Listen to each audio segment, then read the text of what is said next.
I think the importance of self-love here is also absolutely crucial. And for me was revolutionary when I realized it was just, yeah, that it was okay to engage in that as a practice, and how transformative it is as a kind of starting point to just give yourself that, and to say, to kind of allow, because I think my own experience of feelings of not belonging manifests as shame, which I think probably is quite common. You internalize a sense of, when the culture makes you feel like you don't belong, you feel like it wants you to think it's your fault. It doesn't want, the culture doesn't want you to recognize that it's because of class or any of these other variables.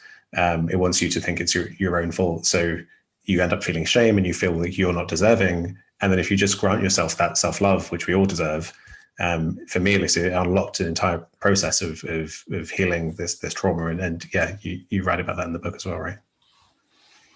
Yeah, it's so key. It really is the center of the process, because without that care and compassion towards our experience, we really can't authentically connect to someone else. Like, we're just in this project of self-improvement. So, similar to the way we can see why someone else is the way they are, and, not think ourselves superior or inferior.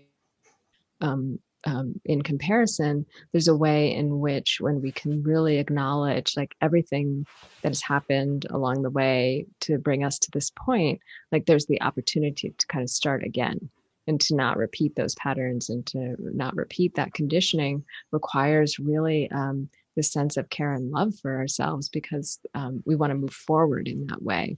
So we have to get out of the loops of shame that you're describing. So we have to unlearn these systems. We have to see clearly how we're being duped into like all of this competition and comparison, and fighting for resources with each other, whether those are material or spiritual or emotional resources, and really start to take care of ourselves so that we can like show up in a more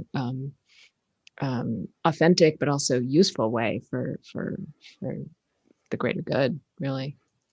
Right. And then meditation, I guess, is the obvious through line that we've not really dwelt on much, but that is the way that we can connect to the fact that we always belong, right? It's always on the relative level that we feel we don't belong, but you can kind of remember that you belong in these states. And actually, you write about, is it the word sati in Pali, which is often equates with mindfulness, but it translates as remembering, and you kind of write about it being like remembering your belonging.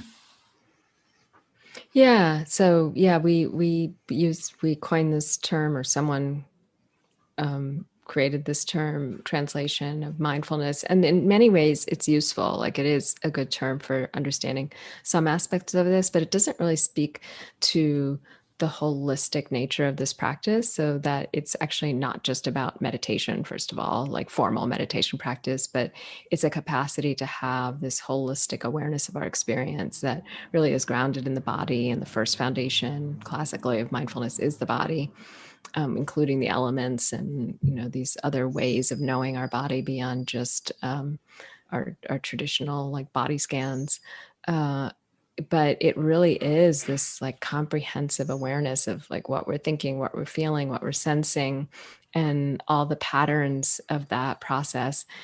And not just, we practice formally because we want to simplify the elements, so that we don't have a lot of distractions, and we're not trying to juggle like with three balls when we don't even know how to like hold or catch one.